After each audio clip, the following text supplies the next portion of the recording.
y estábamos escuchando la radio, pero llevábamos como 2 meses escuchando la radio para ver en qué momento se escuchaba. Y de repente estamos ahí dándole, y de repente, ¡pum! Tras de tus pasos, donde gira el filo de tu... ¡Ey, está sonando esto! ¡Ah! Y le cambiamos, tras de tus pasos, ¡no puede ser, güey! ¿Cómo crees? Y le cambiamos, y yo, ¡ah! Fue un éxtasis impresionante, ¿no? El escucharte en la radio. El escucharme en la radio. Yo estuve 2 años viajando los martes, me acuerdo perfectamente, los martes salía el camión a las 8 de la noche, llegaba a las 6 de la mañana a la central del norte de la Ciudad de México, de ahí me iba a clases de vocalización, a clases de baile, a clases de actuación. Yo invitaba a mis amigos a la casa y ellos estaban jugando fútbol en mi cuarto. Y yo estaba con mi mamá y mi mamá estaba tocando la guitarra y yo estaba sentado así en el escalón viéndola. Y mis amigos jugando por allá y yo viendo a mi mamá cantando con la guitarra. Era una cosa muy curiosa. Eras apasionado por lo que te gustaba. Sí, me encantaba. Yo no podía, ¿no? Y me decían, no, pues métete a clases de fútbol, métete a clases de karate. Y sí me metía, por supuesto. Pero a mí lo que me gustaba era cantar, tocar la guitarra, tocar el piano, componer, hacer cosas creativas. Hay personas que cambian el día a alguien con lo que saben hacer y a veces incluso le cambian la vida. Personas que convierten su pasión y su trabajo en un regalo para los demás, convirtiéndolo en una forma de dar felicidad al mundo. A estas personas las llamamos felicidarios. Y en este espacio les damos voz, conversamos, aprendemos y nos dejamos inspirar por ellos. Soy Caterina Oleg. Y yo soy Nicolás Robles. Bienvenidos a Felicidarios.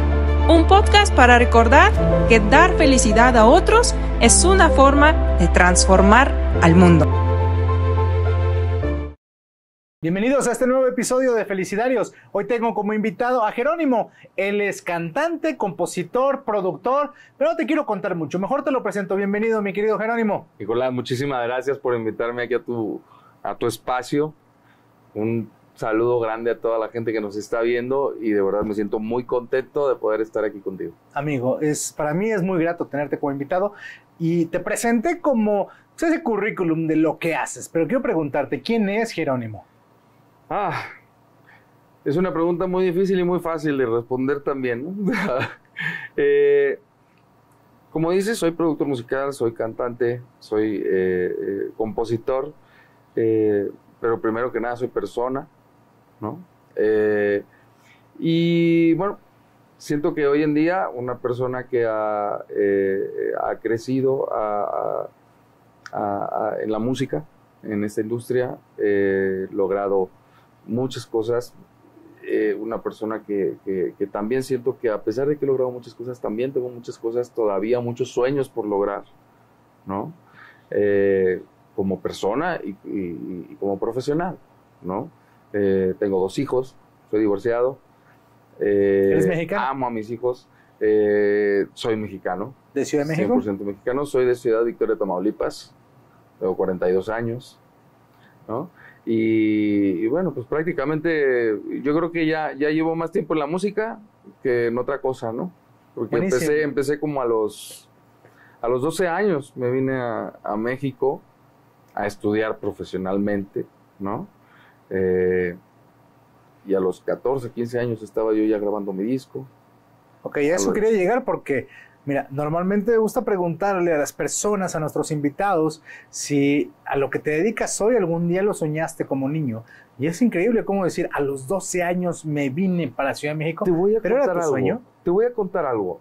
Fíjate que hay un detalle muy específico que cuando yo estaba no estaba aquí en México, yo tenía ese sueño de cantar. A mí me preguntaban de chiquito, desde los 4 años, ¿qué quieres ser de grande? Yo quiero ser cantante, ¿no? Entonces yo me acuerdo que estaba un programa, el programa de los domingos de los 90s, 80s, no sé si se puede decir el nombre. Claro, claro. Sí, siempre en domingo, ¿no? Y estaba el maestro Mijares cantando Uno entre Mil, ¿no? Y estaba yo con mis papás viendo siempre en domingo, ¿no? Y de repente, de la nada, yo empiezo a berrear, a llorar, ¿no? Dicen mis papás, pero ¿qué te pasa, Jero? ¿Qué te pasa? Es que yo quiero ser como él. Yo quiero ser, ¿no? Y creo que ese fue un punto de quiebre de mis padres, de decir, de verdad quiere serlo. O sea, no nada más está jugando, de verdad tiene ese deseo de estar ahí en la pantalla, de cantar, de esto, ¿no? Y para mí también fue fuerte, ¿no? Porque sí, de verdad, o sea, yo de repente me di cuenta, dije, ¿por qué estoy llorando al ver a alguien hacer lo que yo quisiera hacer en la vida? ¿A qué se dedicaban tus papás? Mi papá es doctor, mi mamá es administradora de empresas, tuvo una fábrica de ropa. Entonces, ¿de dónde viene ese gusto? Bueno, mi mamá, mi abuelo más bien, por parte de mi madre, tocaba el acordeón, tocaba la armónica, tocaba la batería, tocaba el bajo, todo. Mi mamá junto con sus hermanos tenían un grupo musical, eran 7, tenían un grupo musical, uno en la batería, el otro en el bajo, el otro en las percusiones, los otros cantaban, y todos tocan un instrumento. Mi mamá toca batería, toca piano, toca guitarra y canta, ¿no? Tengo un tío, hermano de mi mamá, que fue director musical de muchos artistas en los 80s, de Alejandra Guzmán, de Timbiriche, de Ana Bárbara, de varios artistas, ¿no? Él fue, digamos, en la familia, pues el primero que se animó a decir, pues vamos a ver qué sucede, ¿no? En esta industria, en esto de la música, en esto de la artisteada, ¿no? Oye, te vienes para Ciudad de México, ¿pero te vienes solo o te vienes con la familia? Me vengo solo, pero a los 12 años. Entonces yo tenía que venir con mi madre o con mi padre, ¿no? Que en este caso pues fue mi mamá, ¿no? Me vengo con mi mamá.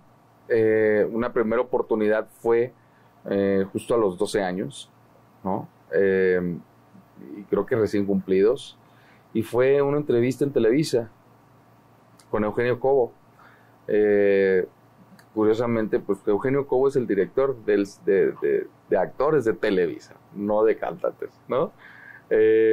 Fue muy chistoso porque yo llego a la entrevista, ya sabes, todo el nervio, pues uno también viene del pueblo, al final de cuentas, ¿no? En ese momento, no sabes, y llegas a la gran ciudad y ves estas calles enormes y todo, y llegas impresionado, ¿no? Y llegas a Televisa y más impresionado todavía, ¿no? Dices, ay, mira, traigo colgado aquí el cafetito y me dejaron entrar, ¿no? Y volteas y ves a todos los actores y a toda la gente y dices, wow, ¿no? Entro a la oficina con Eugenio Cobo, que le canto una canción, le cuento. Él se dirigía siempre a mí, nunca se dirigió a mi mamá. Él siempre se dirigió a mí. Entonces me tocaba a mí, pues, sacar la casta y hablar, ¿no? Contestar y responder las preguntas y sacar la entrevista adelante, sacar la audición prácticamente, ¿no? Me acuerdo que me dice Eugenio Cobo en algún punto de la entrevista, me dice, bueno, aquí hay 2 caminos porque yo manejo actores, no cantantes, ¿no? Pero aquí hay 2 caminos. Y yo, pues, ¿cuáles son esos 2 caminos, señor? Me dice, pues, hay una persona que se llama Luis de Llano y hay otra persona que se llama Amparo Rubín, ¿no? Y yo, ¿y cuál es la diferencia? Me dice, pues uno te va a meter a un grupo y otro te va a hacer solista. Yo, con el que me va a hacer solista, sin saber quién era. Con el que me va a hacer solista. Ok, perfecto. Levantó el teléfono el señor, hizo la llamada y yo tenía la cita con Amparo Rubín al día siguiente, ¿no? Salimos de ahí emocionados, felices de tener después una entrevista con Amparo Rubín, que Amparo Rubín es tía de Eric Rubín, ¿vale? Amparo, bueno, ganadora de Otis, ganadora de Diosas de Plata y de varios premios en películas, etcétera, ¿no? Compositora de mucha gente, ¿no? Y creadora de los talleres de capacitación artística de Televisa realmente, ¿no? Que claro, por supuesto, también se quedaron en Televisa, pero también ella hizo después su propia escuela, ¿no? Y era una escuela para cantantes y compositores, ¿no? Entonces, cuando yo llego con Amparo, que aparte, imagínate, a los 12 años me había cambiado la voz, pero tenía una cara de niño, sin barba, ya sabes, 12 años. Y yo llegué cantando Tu reputación de Ricardo Arjona. Me dicen, oye, ¿y tú entiendes lo que estás cantando? Pues sí. Sí lo entiendo, ¿no? Es que está muy fuerte para tu edad. Sí, pero sí, desde que lo entiendo, ¿no? Ok, perfecto. Y me acuerdo que me dice, Amparo, mira, me gusta mucho lo que haces, quiero que te prepares conmigo, pero quiero que sepas algo, aquí no entra gente menor de 18 años, estoy haciendo una excepción, ¿no? Yo, ok, perfecto, y se dirige a mi mamá y le dice, sí, podemos empezar. Y le dice, pues, y ella me mira a mí y me dice, ¿qué? Yo, mamá, yo sí quiero, ¿no? ¿Y cómo le vamos a hacer con la escuela? ¿Y cómo le vamos a hacer con tus estudios? ¿Y cómo le vamos a hacer para...? No sé, pero yo quiero estar aquí, ¿no? Las clases eran 4 horas los martes y 4 horas los martes, 4 horas los miércoles y 4 horas los jueves. ¿Cuánto tiempo te viniste de primera instancia? ¿Cuánto tiempo estuviste en Ciudad de México? Te voy a decir una cosa. Yo estuve 2 años viajando los martes. Me acuerdo perfectamente, los martes salía el camión a las 8 de la noche, llegaba a las 6 de la mañana a la central del norte de la Ciudad de México, de ahí me iba a clases de vocalización, a clases de baile, a clases de actuación, a clases de todo lo que te pudieras imaginar, y al final, que era de 4 a 8, el taller de Amparo Rubín, el día siguiente igual, ¿no? Y la clase de Amparo Rubín, que el miércoles era de canto, el jueves era de composición, ¿no? Y yo me tenía que salir a las 8 en punto de la clase, ni un minuto después, porque si no llegaba tarde a la central de autobuses, porque yo llegaba a la central de autobuses y viajaba toda la noche y tenía que bajarme del autobús, ponerme el uniforme de la escuela y llegar a la escuela, ¿no? ¿Qué logramos en la escuela? Me tocaba hacer los exámenes en fines de semana, me tocaba, pues, con mis amigos de la escuela, pues pásame los apuntes y los fines de semana ponerme a hacer esas cosas. ¿Tienes hermanos? Tengo un hermano mayor. ¿A qué se dedica? Sí, él es productor musical. Te quiero preguntar porque yo creo que debe de ser duro ver cómo la atención de los padres van hacia un hijo. La atención... Y me imagino que también los recursos económicos, porque no es nada barato estar viajando cada semana. Fíjate que mi hermano, yo siempre digo, bueno, mi primera maestra fue mi madre, ¿no? Mi madre, yo me acuerdo que yo invitaba a mis amigos a la casa y ellos estaban jugando fútbol en mi cuarto y yo estaba con mi mamá y mi mamá estaba tocando la guitarra y yo estaba sentado así en el escalón viéndola. Y mis amigos jugando por allá y yo viendo a mi mamá cantando con la guitarra, ¿no? Era una cosa muy curiosa. Claro, apasionado por, ¿no?, lo que te gustaba. Sí, me encantaba. Yo no podía, ¿no? Y me decían, no, pues métete a clases de fútbol, métete a clases de karate. Y sí me metía, por supuesto. Pero a mí lo que me gustaba era cantar, tocar la guitarra, tocar el piano, componer, hacer cosas creativas. Eso era lo que me gustaba y eso era lo que me apasionaba y en eso me pasaba todo el tiempo. O sea, de verdad, era salte de la batería y termíname la tarea. ¿Sabes? Esas eran las peleas con mis padres, ¿no? O sea, está bien, o sea, te compro la batería, te compro la guitarra, te compro el piano, lo que quieras, pero termíname las tareas. Ok, ¿no? ¿Cuál es el siguiente paso después de que estás estudiando? ¿Comienzas a grabar? Fíjate que, bueno, te cuento, estuve 2 años yendo y viniendo, ¿no? Yendo y viniendo cada semana. Este proceso de estar en el autobús de noche y estar 2 días en la Ciudad de México y regresar y tener que regresar a la escuela, hacer exámenes en fin de semana, etcétera, etcétera, duró 2 años, ¿no? A los 2 años me dicen, Amparo, ya estás preparado y yo ya tengo ganas de hacer algo contigo. ¿Quieres hacerlo? Todavía me pregunta ella, ¿quieres que yo sea tu productora realmente? Si no, no hay ningún problema y piénsalo bien, porque yo soy una persona obsesiva, soy una persona muy exigente, llevo muchos años en la carrera y me voy a jugar también mi nombre por ti, ¿no? Y yo, sí. ¿Estás seguro? Sí, estoy seguro. Te vas a tener que aplicar el triple, no importa. Yo le entro. Y entonces, y ahí fue donde nos fuimos, donde ya nos venimos a vivir a México. Se viene mi hermano a vivir a México también. Mi papá se queda en Victoria, trabajando. Mi mamá se viene a cuidarnos. Mi hermano mayor, 4 años mayor que yo, tampoco mucho más grande que yo. Pero pues sí, un poco ejerciendo el papel ya no del hermano mayor, sino un poco también cuidando a mi madre también, ¿no? Entonces, pues yo creo que para él también fue un tema delicado, ¿no? Y para mí, pues, digo, mi primera maestra fue mi madre, pero mi segundo maestro fue mi hermano, ¿no?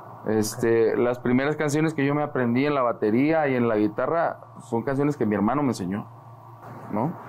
Que me decía, es que tenemos que ensayar juntos. Entonces la batería va así, pum, tu. Ok, a ver, pum, vamos a enseñar algo, pum, ok. Guns N' Roses, me acuerdo. Ok, ¿no? Oye, ¿y cuál fue ese proyecto? Bueno, con Amparo Rubín, el disco salió en el año 2000, pero realmente se grabó en el 97. Sí, mi primer disco sale en el 2000. El disco se llama Amor Anónimo. Ahí, en este disco, realmente pues, fue un proceso de varios años de búsqueda de canciones, etcétera. Amparo tenía el taller de compositores y Amparo lo que hizo fue: voy a trabajar con mi equipo de compositores, con la gente que yo he preparado, ¿no? De ahí sale Pedro Dabdub, de ahí sale Mónica Vélez, de ahí sale Nacho Moreno, de ahí sale mucha gente que ahorita está en los cuernos de la luna, ¿no? Como compositores, ¿no? Con ese disco, ¿no? Y sale el primer sencillo, Tras de tus pasos, en el 2000. Me acuerdo que iba en el coche con mi hermano y estábamos escuchando la radio, pero llevábamos como 2 meses escuchando la radio para ver en qué momento se escuchaba. Y de repente estamos ahí dándole, y de repente, pum, tras de tus pasos, donde gira el filo de tu... ¡Ey, está sonando esto! ¡Ah! Y le cambiamos, tras de tus pasos. ¡No puede ser, güey! ¿Cómo crees? Y le cambiamos, y yo, ¡ah! Puta, fue un éxtasis impresionante, ¿no? El escucharte en la radio. El escucharme en la radio. 2 semanas después de eso nos hablan de Universal Music y nos dicen: Jerónimo, estás en primer lugar a nivel nacional. Yo, increíble, qué maravilla, ¿no? Uh-huh. Dicen: sí, pero es que los discos no están afuera todavía, no los hemos terminado de fabricar. Ok, se lanza el sencillo y el disco todavía no estaba fabricado, okay, ¿no? Y entonces, y la gente está yendo a preguntar y el disco no está, ¿no? Y yo, pues que lo pongan. ¿Eso es, ¿no? común? ¿Eso es común que suceda? Que yo sepa, no. Okay. Que yo sepa, no. ¿No? Tiene que estar todo, generalmente, ahorita yo, como lo entiendo y como veo y como productor musical, yo siempre lo que hago cuando manejo un disco, lo que sea, siempre todo va junto, ¿no? Todo está junto al mismo tiempo. Ya depende de la estrategia que tú manejes. Uh-huh. Sí puede salir a lo mejor primero la canción, después el video, después de tal, o todo junto. Depende la estrategia, depende el impacto que quieras generar, claro, etcétera, ¿no? Pero en ese momento yo estaba con Universal Music. Universal Music llevaba la estrategia, claro, llevaba todo, ¿no?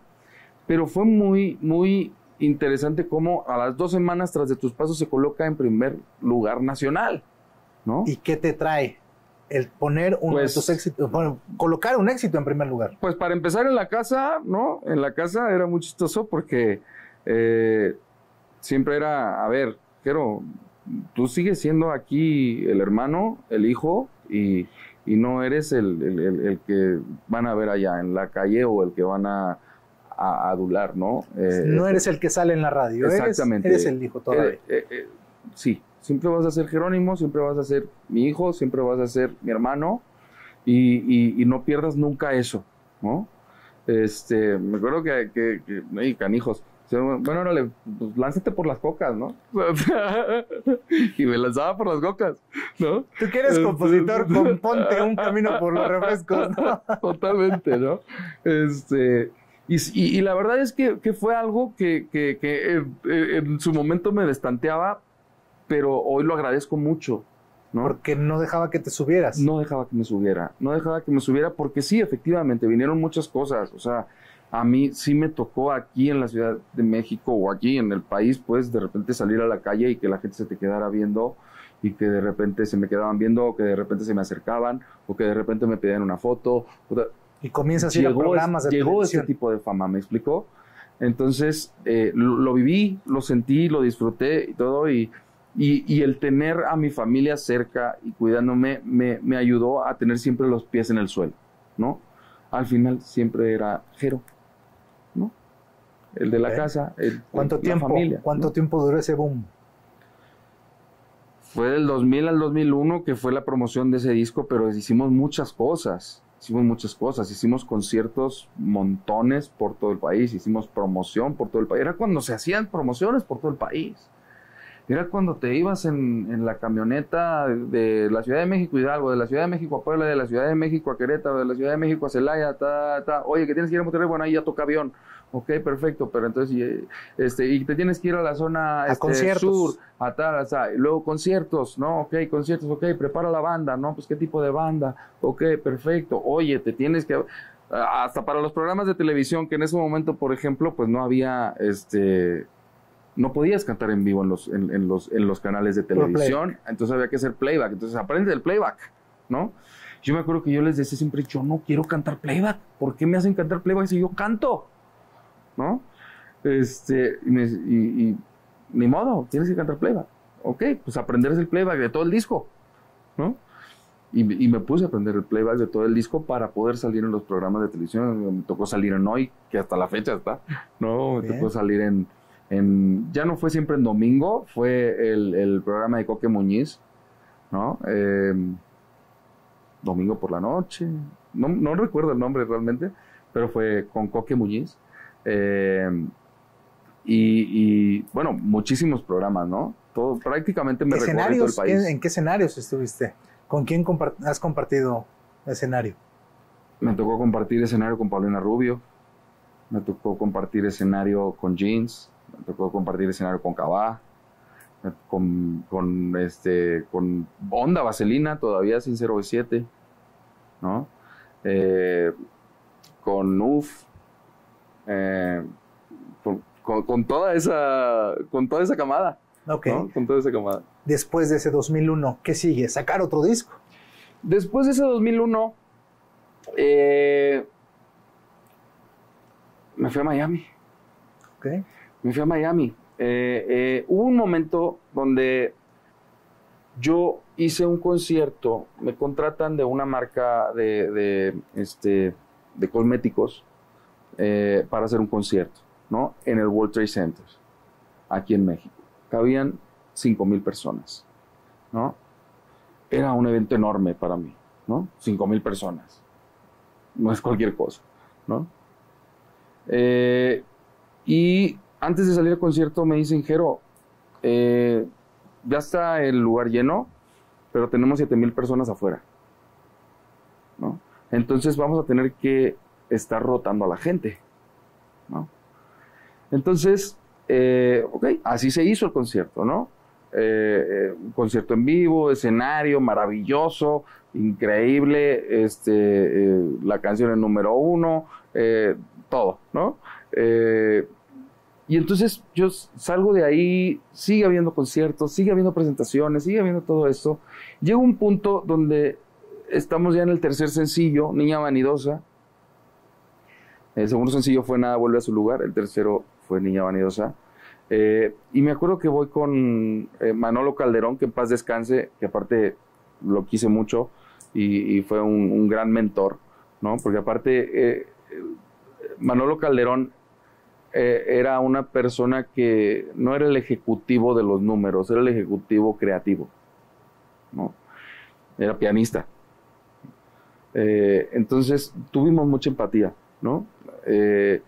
Y yo fui con él y le digo, oye Manolo, a ver, o sea, hice lo del World Trade Center, se han hecho tantos conciertos en toda la República, la gente me reconoce en la calle y no veo una propuesta de un segundo disco, ¿qué onda? Le dije, ¿qué onda? ¿No? Me dice, mira, la neta es que nuestras sillas están temblando. Entonces, ¿qué significa? Se hizo un joint venture en Universal México con otra disquera londinense, ¿no? Entonces, pues obviamente cuando se hace un joint venture, hay personas que entran y personas que salen, ¿no? Cuando se juntan dos disqueras o dos empresas, pues sí, gente que entra, gente que sale, ¿no? Entonces, a eso se refería, ¿no? O sea, nuestras sillas están temblando, no sabemos si nos vamos a quedar o si nos vamos a ir, y ahorita no estamos moviendo nada. Nadie está haciendo discos, ¿no? Entonces yo, lo que le dije a Manolo es, Manolo, tengo menos de 18 años, no seas mala onda, o sea, si de verdad no va a pasar nada aquí, dame la carta. Si va a pasar algo, me quedo. Pero si no va a pasar, dame la carta, porque no me puedo quedar aquí. ¿La carta para que puedas ir con otra? Sí, dame la carta de renuncia, pues, porque realmente no, o sea, si no va a pasar nada, de verdad, no me atores aquí en Universal, ¿no? Déjame ir, ¿no? Y me dijo, perfecto, me dice, qué valiente eres, porque, o sea, que me pidas la carta de retiro teniendo la seguridad de la disquera, está canijo. Y no cualquier disquera. Y, ajá. Yo le dije, sí, pero pues es que, o sea, entiende que, o sea, soy un niño o un adolescente, ¿no? Soy un adolescente y no puedo frenar mi carrera en este momento, ¿no? Prefiero tener una carta de retiro y volver a empezar que estar estancado aquí no sé cuánto tiempo. Y no por culpa tuya ni por culpa de Marco Bisi, que también Marco Bisi fue parte de la contratación mía, que Marco Bisi está en Miami, un gran amigo también, que todavía tengo comunicación con él, ¿no? Y bueno, pues básicamente me dieron la carta, ¿no? Y fue cuando me voy a Miami. Ahí es cuando me voy a Miami, ¿no? Probar suerte, no conocía yo a nadie. ¿Y por qué te vas a Miami? Para mí era pues la capital de la música. O sea, un músico que quiere crecer debe irse a Miami. Mira, yo no sé si un músico que quiera crecer necesariamente tenga que irse a Miami. No sé si es una necesidad. Creo que no. Creo que la necesidad más bien es aprender, ¿no? Es ser humilde, ser honesto y tener esa humildad de aprender, de crecer siempre en la música, ¿no? Creo que eso sí es la necesidad. Pero pues puedes aprender aquí o en China, ¿no? Solo que pues a mí me tocó Miami. Ser humilde en Miami. Entonces, la verdad es que no conocemos a nadie. Nos fuimos, sí, de la mano de un manager, ¿no? Pero que también fue a experimentar un poco, ¿no? Lo que teníamos seguro era un estudio de grabación, punto. Eso es lo que teníamos seguro. Un estudio de grabación, perfecto. Y dije, bueno, perfecto. Ahí tenemos por lo menos donde crear, ¿no? Y después veremos qué sucede, ¿no? Obviamente también estaba esta situación de, bueno, pues yo quería aprender inglés, ¿no? Seguir estudiando, aprender más música, aprender más géneros. Y viene aquí un cambio también musical mío, ¿no? Donde de repente de ser pop o pop rock, ¿no? De repente mi música se convierte en pop latino, ¿no? Porque te estoy hablando de que yo llego en Miami en el 2001, 15 días después de la caída de las Torres Gemelas. No. ¿No? Entonces, bueno, llego a Miami. Me acuerdo que llegamos a Miami, nos fuimos en coche, fueron 4 días de viaje. Wow. Y llegamos a una gasolinera y dijimos, esto ya es Miami, ¿verdad? Parece, ¿no? Ya se siente el clima, ya se siente la tierrita del mar, ya se siente... Sí es Miami, ya era una gasolinera. Dijimos, sí es Miami. Vamos a cargar gasolina y vamos a buscar dónde se supone que nos vamos a quedar a vivir. Tal cual, ¿no? O sea, no traían el plan bien hecho, traían una propuesta. Traíamos una propuesta, sí teníamos, por supuesto que sí, rentamos desde México un lugar donde vivir, ¿no? Uh-huh. Pero pues no conocemos Miami, veníamos en nuestro propio coche y íbamos por 6 meses, ¿no? Íbamos por todo el tiempo que yo me quedé. Yo me quedé ahí 7 años, ¿no? Íbamos por 6 meses. cuando de repente en 3 meses van ocurriendo tantas cosas y empiezo a conocer a Quique Santander, a Gustavo Santander, a José Miguel Velázquez, a Tommy Torres, a Emilio Estefan, a un montón de gente, vale la pena quedarse aquí. Claro, por los contactos. Claro, vale la pena quedarse aquí y entonces pues tramitamos las visas de trabajo sí, las visas de trabajo, ¿no? Y logramos quedarnos más tiempo, ¿no? Entonces, pues a disfrutar y a luchar por lo que queremos, ¿no? Éramos mi hermano y yo, mi hermano productor, yo cantante, ¿no? Mi hermano aprendiendo producción, yo aprendiendo a cantar mejor y a desarrollarme y también igual, clases de todo, ¿no? Clases de canto, clases de vocalización, clases de baile, clases de actuación. Me llama la atención, ¿no?, lo que dices. O sea, ya habías grabado un disco, pero seguías preparándote como cantante. Y hasta la fecha. Todavía. Y hasta la fecha me sigo preparando. Bien. Yo hasta la fecha me sigo preparando. Yo siempre que ¿Es llega normal alguien, eso en los músicos que se sigan preparando? Para mí sí. Para mí sí. Y para mucha gente yo siento que sí. Creo que hay mucha gente que de repente dice, yo ya lo sé todo. Yo ya para qué me preparo, ¿no? Creo que también hay mucha gente, ¿no? Sí, eso es lo que yo siento, ¿no? Yo creo que uno nunca deja de aprender y la música siempre, desde que yo conozco la música, ha estado en constante cambio. Sí. Es imposible dejar de aprender si la música está en constante cambio. Claro. ¿Y lanzas disco en Miami? No. ¿Qué pasó? En el 2004 me llama una disquera independiente de España. Dicen, escuchamos tus canciones, tus demos, y queremos que vengas en el 2004, en el verano del 2004, queremos que vengas 3 meses a hacer una gira de conciertos. Te vamos a dar 30 conciertos, pagados en tanto, una maravilla. Oye, ¿no? Una cosa así que decías, wow, ¿no? Y aquí te quiero preguntar, porque seguramente hay muchas personas en la audiencia que son músicos, que son cantantes, que están en el medio. Pero la pregunta es, ¿qué hay que hacer para que otras disqueras, otros representantes, otros managers alrededor del mundo sepan de ti? Porque hay que hacer algún ruido. Hoy me queda claro que las redes sociales nos ayudan mucho, pero en el 2004, ¿cómo llegó ese contenido o ese material a estos representantes? Por los contactos. Por los contactos. Miami es un lugar multinacional. Es un lugar donde encuentras gente de México, gente de Colombia, gente de Venezuela, gente de Europa, de diferentes lugares de Europa, gente de diferentes partes de Estados Unidos. Entonces, rodearte, ¿no?, de las personas adecuadas. Miami es un lugar donde se habla Spanglish, para empezar, ¿no? Sí. Es muy raro hablar inglés allá, ¿no? Un inglés completo es muy extraño, ¿no? De hecho, cuando me preguntan dónde aprendiste a hablar inglés, pues yo aprendí a hablar inglés en España, ni siquiera en Miami, ¿no? Porque en Miami sí me enfrentaba a hablar el inglés completo, ¿no? En Miami no, en Miami tú hablabas en inglés y como tenías un acento no americano, te respondían en español.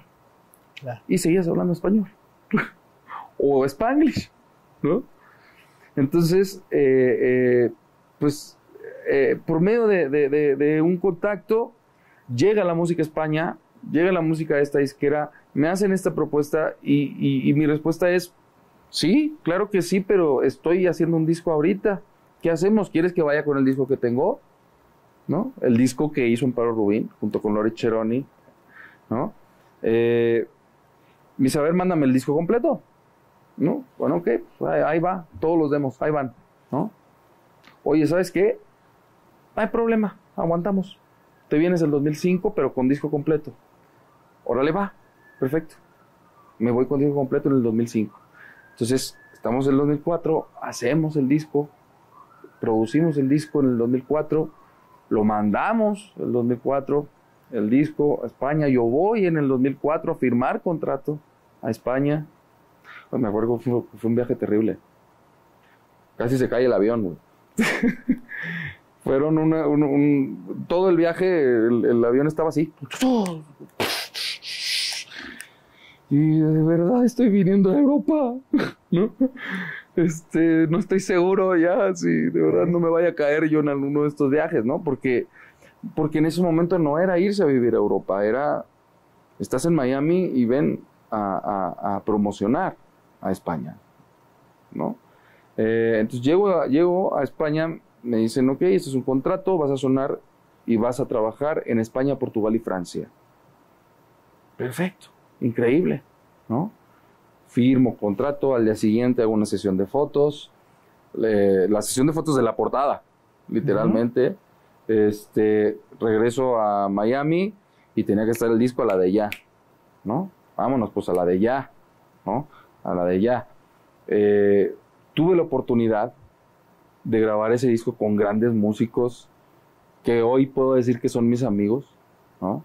Pero músicos que hoy en día tocan con Shakira, con Ricky Martin, con Barbra Streisand, con los más grandes, ¿no? ¿Grabas ese disco? Y grabo ese disco. ¿Y qué resultado tiene? Y llego a España y efectivamente 30 conciertos.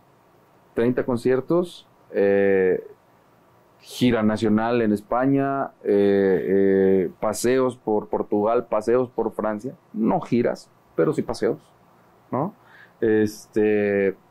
Y bueno, pues sí, de repente sale el primer sencillo que sale en España, es Y si te olvido, una canción que compuso José Miguel Velázquez, ¿no? Y fue un golpazazazo, ¿no?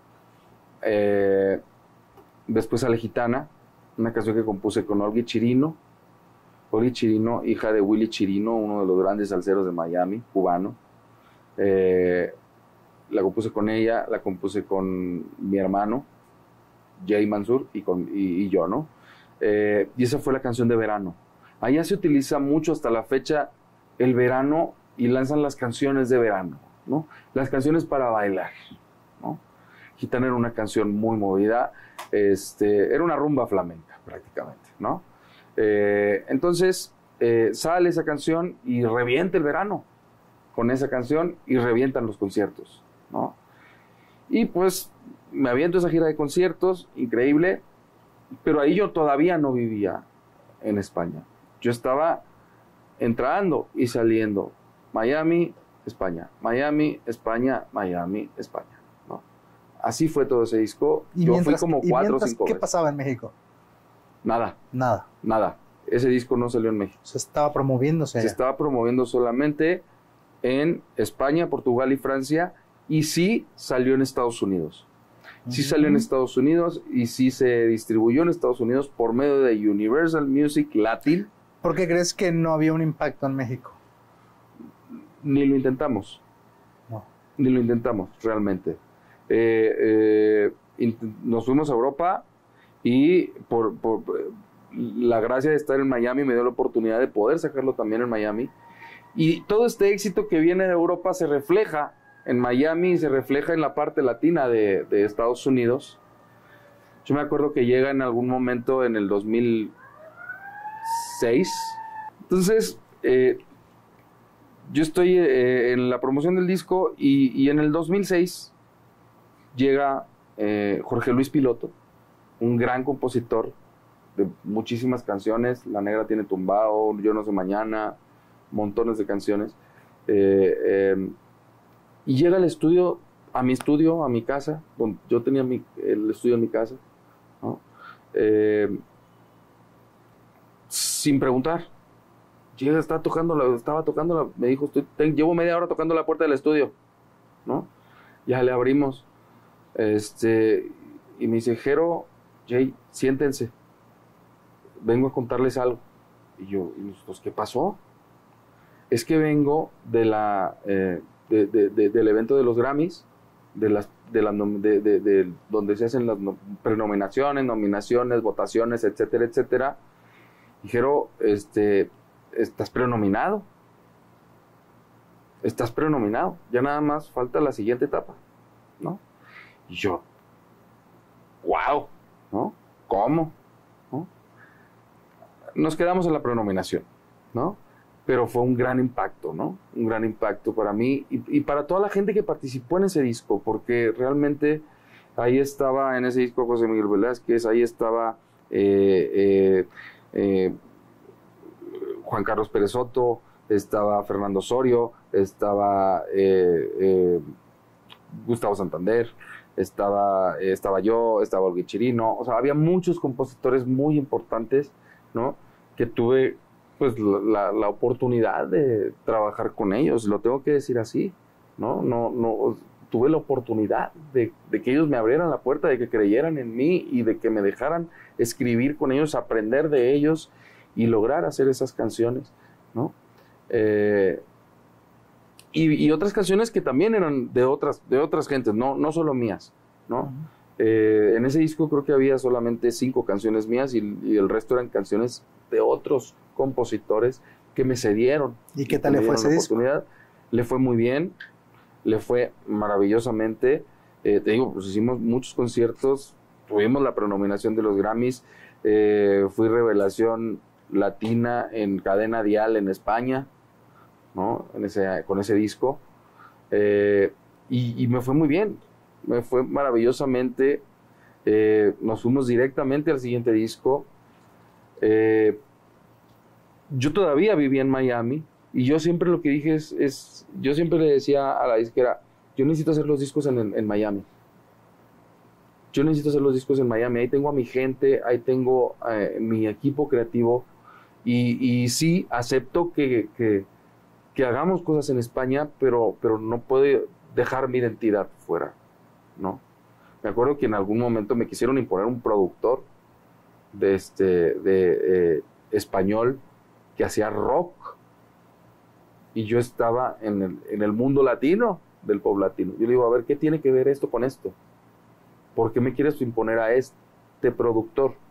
¿Es por dinero? Porque si es por dinero, pues avísame, ¿no? Y nos arreglamos, pero no golpes a mi identidad, ¿no?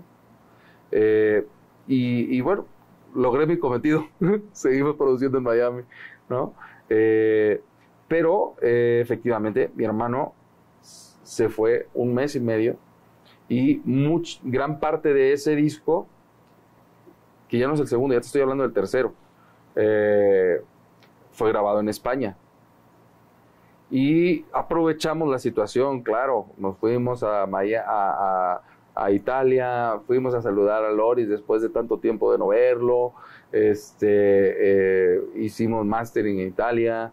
Yo me acuerdo que yo decía, yo quiero hacer este disco con el guitarrista de Alejandro Sanz, se llama Ludovico Bañones, lo quiero a él. ¿Dónde está? ¿Quién me lo puede localizar? No, pues lo encontré. Y él fue el que grabó las guitarras, ¿no? Porque, o sea, si me voy de Miami, pues voy a buscar a los... ¿no? Y así fue, ¿no? Viene este segundo disco, maravilloso, sale de primer sencillo No Pretendo, una balada. Después sale Descubriendo Caminos, una canción movida también. Volvemos a la etapa del verano. Después sale Amarte, otra balada. Y muy bien, muy bonito, porque el primer disco fue solamente radio, ¿no? Y promoción en prensa, radio, televisión, ¿no? Pero este segundo disco, con No Pretendo, se coloca el video en la televisión y entonces empiezo a ver este reflejo del inicio que te comentaba con Tras de tus pasos con el primer disco, ¿no? Cuando empiezas a salir a la calle y te empieza a ver la gente así como extraño, como de ¿será, no será? ¿Será o no será? ¿No? Y dices, qué bonito, ¿no? Qué bonito empezar a sentir eso. ¿Cuántos discos has grabado? 5. 5 discos. 5 discos. ¿Uno mejor que el otro? No. Yo creo que más bien uno diferente, cada uno diferente que el otro. ¿Y con resultados? ¿Cuál ha sido el mejor? Cada uno ha tenido resultados diferentes, ¿no? El primer disco, Amor Anónimo, aquí en México, pues me dio la oportunidad de poder ir a Miami, ¿no? Me dio la oportunidad de poder llegar a Miami y decir, tengo un disco que fue número 1, Eso me dio mucho a mí. El poder decir, tengo un disco número 1 en México, por eso vengo aquí a Miami, eso a mí me dio mucho, ¿no? Después ir a España y regresar a Miami y decir, amigos, lo logramos. Sí, lo hicimos. Y tenemos disco en España. Y estamos sonando en España, ¿no? Y aparte llega la prenominación. No importa, no fue nominación, no importa. Yo estoy chavo, no importa, lo vamos a lograr, ¿no? Sale el tercer disco y viene el premio Revelación, en Cadena Dial. Vienen, ahí ya no eran 30 conciertos, ahí ya eran 60. Ahí ya era vivir en España, ahí ya me fui a vivir a España, ¿no? Que para mí también eso era una cuestión, fue una cuestión que hoy veo, en ese momento no lo veía, pero hoy lo veo, ¿no? Cuando yo llegué a México, fue empezar de cero, ¿no? Cuando voy a Miami, fue empezar de cero. Cuando llego a España, fue empezar de cero, ¿no? Entonces era como, ok, empieza de cero y vuelve a comenzar y hazte de nuevo, renuévate, ¿no? Entonces era pues volver a conectar, volver a buscar gente, volver a buscar contactos, volver a conectarte con esa gente que es clave en tu desarrollo profesional y personal también, ¿no? Porque en ese momento yo en España sí ya estaba solo. Ahí ya no estaba mamá, ahí ya no estaba papá, ahí ya estaba yo solito, ¿verdad? Entonces era pues aprender a desarrollarse solo, aprender a vivir solo, a lavar los platos, a hacerse de comer, a lavar la ropa, a limpiar el cuarto, ¿sabes? A todo eso, ¿no? 5 discos. ¿Cuándo fue el último disco que grabaste? En el 2012. En el 2012 fue el último. Estamos hablando disco. de hace 13 años. Sí, exactamente. ¿Por qué? Pero ese 2012 fue el disco, bueno, salió en España, Nada Queda, fue una balada, también le fue muy bien, pero ahí sí tocamos México, ahí tocamos México. Me voy para México, me vengo para México en el 2010, gira nacional como se hacía en los 2000s y 90s, ¿no? Quisimos hacer eso, ¿no? Logramos hacer eso de la mano de la disquera española. Y me aviento la gira y era impresionante e increíble para mí porque la gente que me había escuchado en el 2000, en el año 2000, en el 2012, 13 y 14, ahí estaban y se acordaban de mis canciones y estaban apoyándome y ahí estaban, ¿no? Llega Nada Queda, perdón, no es cierto, Nada Queda fue el segundo sencillo, el primer sencillo fue Fugitivo, perdón por el error. El primer sencillo fue Fugitivo, llegó al top 20 en Monitor Latino, fue cuando hacemos la gira. Luego llega Nada Queda, llega Televisa, llega Televisa con los pantallazos de este artista nuevo y la canción y todo. Y la canción se queda en el top 1 como por 4 semanas y se coloca como por, o sea, contando, son como 10 semanas en el top 10 y en el top 20 son casi 25 semanas. ¿Cómo logra un músico ponerse en el top 10 de México? Que entiendo que es no tengo idea, hermano. Que es un mercado difícil. No tengo idea. Hasta la fecha no tengo idea. Gracias a la gente que lo ha hecho posible. Porque yo creo que esto es yo creo que uno crea, uno se conecta y la gente decide. Hay un momento en el que tú ya no tienes control. El control lo tiene la gente. Bien, entonces sacas ese quinto disco. Saco ese quinto disco con esos números y con esas cosas increíbles. Y viene queríamos hacer el sexto disco, hicimos el sexto disco, pero fue un disco que curiosamente no me gustó. Me gustaban las canciones, me gustaba la producción, incluso me encantaba la producción. Lo produjo mi hermano, igual que los discos anteriores, pero no era yo. ¿Cómo que no eras tú?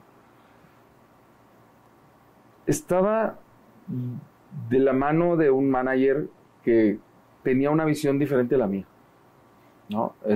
No voy a decir nombres porque no me gusta. Pero era el primer mal, disco, ¿no?, en el que estaba este manager. Ajá, sí, era el primer disco en el que estaba este manager, ¿no? Y pues confiando nos dejamos dirigir hasta cierto punto, y cuando yo lo escucho terminado, le digo a mi hermano y le digo al manager, este disco no sale, es que no soy yo. Y le digo al manager, es que tú quieres que la gente, que los chavitas de 15 años me sigan, y yo ya tengo yo tengo 30 años, ¿no? Ya no le gusta a las niñas de 15. ¿Cuánto tiempo le invertiste a ese disco? ¿Cuánto dinero? Déjate tiempo. Empezando por tiempo. Fueron 6 meses. 6 meses. ¿Cuánto dinero se le invierte a un disco? Pues depende. Es que yo tenía la gracia de que mi hermano era productor, ¿verdad? En ese momento, ajá. Pero en ese momento eran 300,000 pesos por lo menos, ¿no? ¿Qué implica decir no sale el disco? Mira, pues profesionalmente, ¿no? Es una cuestión de decir, bueno, pues, o sea, asume las consecuencias de...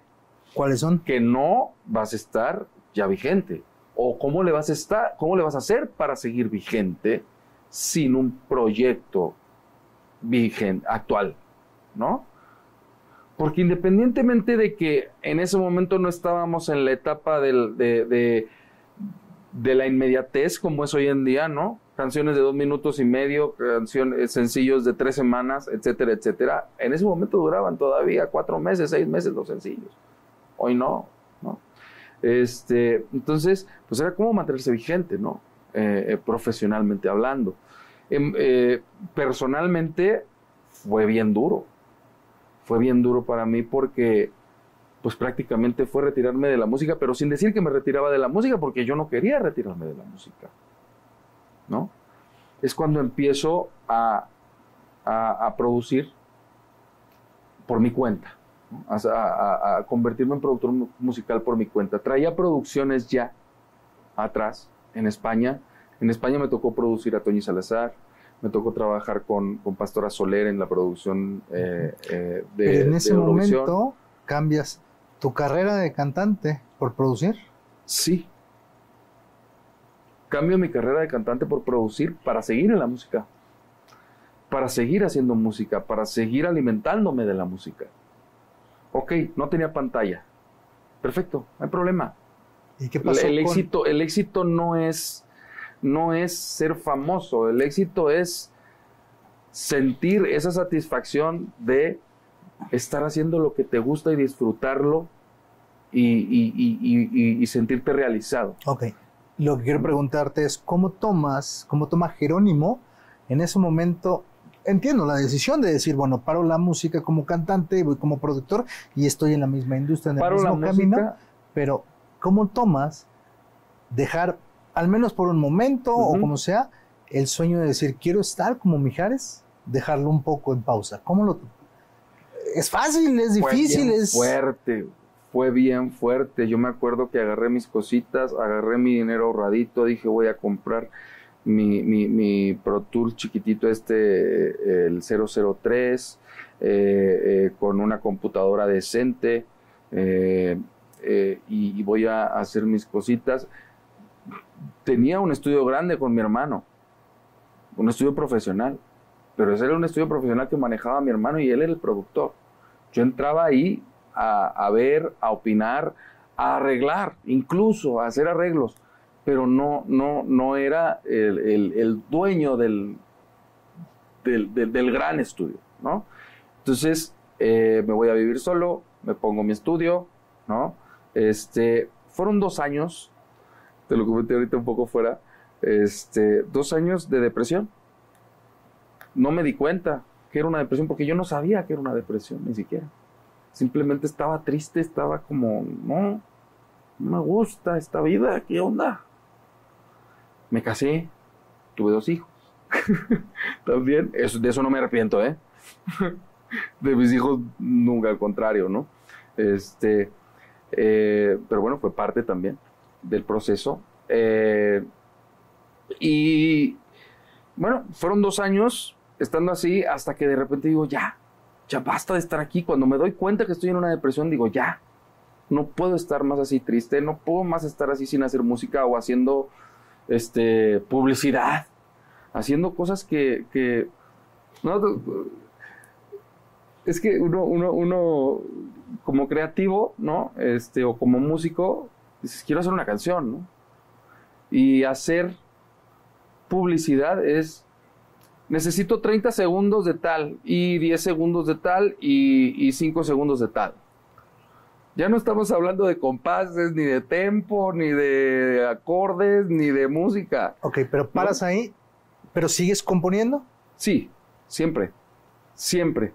Pero esta depresión me lleva a desconectarme también de la gente con la que tenía contacto, ¿no? Entonces, pues me desconecté por completo. Realmente, yo seguía componiendo, pero no estaba colocando canciones. Claro, porque no había conexión. Porque no había conexión. ¿Y tuviste que hacer algo para volver a conectarte? Sí. Fue cuando sucede esta cosa en mi cabeza de decir, a ver, ok, estoy deprimido, ok, tengo que salir de esta depresión, ok, ¿cómo lo voy a hacer? Pues la música siempre me ha salvado, pues tengo que hacer música. Va, perfecto. Y llegó una oportunidad maravillosa de la mano de Vico Rubín, primo de Eric Rubín, sobrino de Amparo Rubín. Curiosamente volvemos al inicio, ¿no? Me habla y me dice, oye, Jero, tú tienes un estudio, ¿no? Yo sí, ¿por qué? Me dice, es que estoy haciendo una escuela y quiero asociarme con un estudio de grabación para poder producir a los artistas que estamos desarrollando en la escuela. Yo le digo en ese momento, mira, yo sí le entro al negocio, me cae de perlas, me parece maravilloso, pero yo no puedo tener el estudio en casa porque yo ya tengo hijos y yo no quiero darles a mis hijos el ejemplo de estar en casa trabajando. Yo quiero que ellos salgan a la calle a luchar por ese trabajo que están deseando tener cuando sean grandes. No quiero que me vean levantarme del cuarto, porque eso te da, de repente tienes el estudio en casa y estás en pijama en el estudio, ¿no?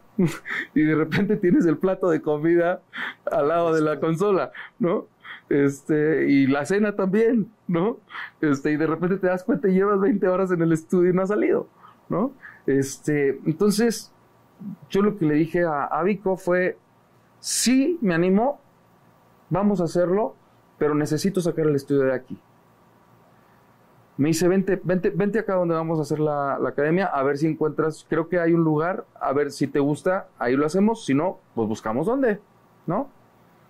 Voy al espacio, lo veo, era un lugar relativamente pequeño, pero suficiente, y le digo, está chico, pero aquí lo vamos a armar, aquí vamos a hacer cosas grandes, le dije, no te apures. Me dijo, va, perfecto. Digo, nada más que tengo que destrozar esa pared, tengo que no sé qué, ¿no? ¿Ya sabes? Para poner el espacio del control, el espacio de grabación, etc. Y Vico nada más le hacía así de, no, mi pared, no. Hermano, ¿quieres que hagamos el estudio? ¿Quieres que produzca? ¿Quieres que tal? Sí. Entonces confía en mí, por favor. Va, órale. Yo me encargo de conseguir al ingeniero, yo me encargo de conseguir todo. Nada más, dame chance de dirigir esto. Yo he hecho ya varios estudios, ya más o menos le sé. Obviamente me voy a dejar dirigir por un profesional, no lo voy a hacer yo, ¿no? El estudio. Al final hacemos ese estudio y empiezo a trabajar ahí.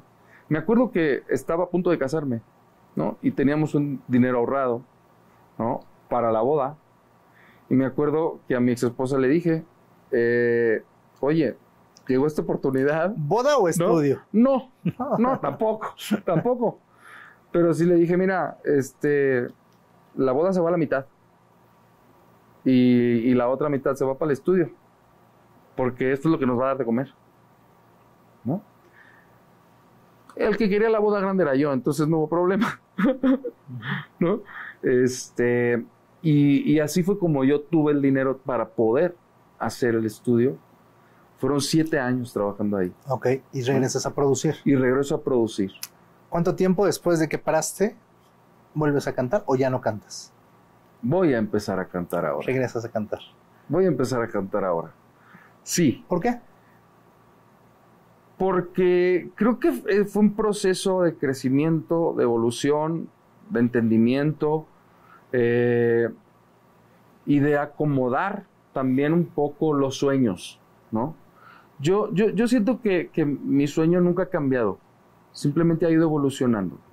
Yo siento una pasión por la música y mi mayor don posiblemente sea cantar, ni siquiera producir. Es a lo que voy. Uh-huh. Oye, ¿y conoces personalmente a Mijares? No. Ok.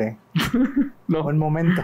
Pero lo voy a conocer. Parte de ese sueño, ¿no? Lo quiero conocer y quiero contarle esta historia. Te pregunto, no sé qué tanto los músicos llegan a tener este vacío, ¿no? Donde no se conectan por no estar haciendo lo que les apasiona, tanto en el género o por tener malos managers o por no estar en un proyecto que deberían estar. Yo te escucho a ti y digo, wow, qué increíble poder conectarte para poder componer. 2, y reconectarte para volver a cantar. Yo creo que eso es muy meritorio, pero yo te quisiera preguntar qué le dirías a esas personas que están hoy sintiendo un hueco en la vida y que no saben hacia dónde van. Que busquen acá adentro, hermano. Que busquen acá adentro. Acá adentro es donde está la respuesta. En el corazón. En el corazón, y se siente en la panza también, ¿no? Si tuvieras un mensaje que pudieras darle a todo el mundo, en todos los idiomas, pero tuvieras unos instantes para dar un mensaje, ¿cuál sería? Que persistan, que aguanten, que conozcan la paciencia, la persistencia, y que no... que aguanten esos 10,000 nos. Porque el 10,001 es el sí. Es el sí. Que aguanten esos 10,000 nos. Porque viene el sí. Cuando tú persistes, cuando tú aguantas, cuando tú estás para adelante y cuando tú tienes ese sueño en tu cabeza, cuando tú te viste en el escenario, cuando tú te viste en el estudio haciendo esa producción, cuando tú soñaste estar en... yo soñé estar en los eventos de los Grammys, ¿no? ¿Y sabes qué me pasó? Yo entraba gratis a los eventos de los Grammys. Claro. Yo entraba gratis a los eventos de los Grammys. No necesitaba ni pase. Yo entraba gratis a las fiestas de las disqueras de los Grammys. Por un sueño. Porque lo tenía aquí en la cabeza. Lo soñé. Y la gente llegaba y me invitaba. Bien. Yo creo que todo está aquí. Querido, ¿no? pero... Y definitivamente creo que también esos malos momentos también estuvieron aquí y se realizaron. Bien. Y volvieron los buenos y se están realizando, ¿no? Por eso ahorita quiero cantar. De forma consciente hay que saber cuáles son los pensamientos que nos benefician tener. Sí. ¿De acuerdo? Querido Jero, aquí les hago una pregunta siempre a los invitados. Si tuvieras la oportunidad de tomarte una pastilla y borrar algo de tu vida, sin que eso cambie, que lo sepas, que tengas la experiencia, que seas quien eres hoy, o sea, tal cual, pero borrarías algo de tu vida. ¿Qué Nada. sería lo que borrarías? Nada. Sin decirme nada, porque no, yo creo que es un cliché decir, no cambiaré nada porque todo eso me ha convertido en quien soy. Pero Sí. te estoy diciendo, tú seguirías siendo el que eres con los conocimientos y la experiencia. Pero tuvieras la oportunidad de borrar algo, ¿qué sería? Es que no puedo, dejaría de ser yo, Nico. Okay. Dejaría de ser yo. O sea, sin esos tropezones, sin esos triunfos, sin esas experiencias, sin estar cantando en escenarios con 20 personas, con 3,000, con 10,000, con 50,000, con 100,000. Oye, un día, dentro de esta depresión, ¿no? Cuando salgo, ¿no? Cuando voy saliendo, digo, a ver, Jero, acuérdate lo que soñabas cuando eras chavo, ¿no? Tú dijiste que ibas a cantar en el Auditorio Nacional, que ibas a cantar en el Estadio Azteca. Y yo ya había hecho eso. Y no me había dado cuenta. Yo ya había cantado en el Estadio Azteca, en la fiesta de Navidad de Televisa. Yo ya había cantado en el Auditorio Nacional porque le abrí la gira completa a Prince Royce. Y me llevó a Guadalajara, Monterrey y México en el Auditorio Nacional. Yo había logrado ya mis sueños, pero no me había dado cuenta. ¿No? Entonces, entonces ahora que sí, pues seguir adelante. Busca más. ¿No? Este podcast se llama Felicidarios. ¿Qué viene a tu mente cuando escuchas la palabra felicidad? Soñar. Soñar y no rendirse. Para mí eso es la felicidad no es constante. La felicidad no es un estado constante. La felicidad son esos momentos pequeñitos que te da la vida, ¿no? Y que van formando a tu persona. Yo sí me atrevo a decir que el que crea que la felicidad es constante está equivocado. ¿Qué viene a tu mente cuando escuchas felicidarios? Felicidarios. Pues gente que es feliz, ¿no? ¿Bien? Gente que es feliz. Uh-huh. Muchísimas gracias por esta entrevista, mi querido Jero. Que sirva como un mensaje de no dejar nuestros sueños a un lado y de persistir. Totalmente. ¿Cómo te encontramos en tus redes sociales? Como Jerónimo Mansur. Acuérdense con que X. Jerónimo con X. Jerónimo Mansur en Instagram. Jerónimo Mansur en Facebook. Jerónimo Mansur en TikTok. Listo, muchísimas gracias. Muchísimas gracias a ti, Nico. Felicidarios, hasta aquí el episodio del día de hoy. Comparte este video, comenta y recuerda suscribirte. Nos vemos en el próximo. Hasta pronto. Gracias por acompañarnos en este episodio de Felicidarios. Aquí creemos que quienes dan felicidad también merecen ser escuchados. Y por eso este espacio existe, para amplificar esas voces que inspiran, que transforman y que nos recuerdan que cuando damos felicidad, también la encontramos. Si este episodio resonó contigo, si tocó tu corazón, o si tú también crees que dar felicidad es el camino para lograr la nuestra, entonces suscríbete al canal, comenta, compártelo y envíaselo a esa persona que sabes que necesita escucharlo hoy. ayúdanos a que este mensaje llegue más lejos. Porque Felicidario no solo es nuestro podcast. Felicidario es tu podcast.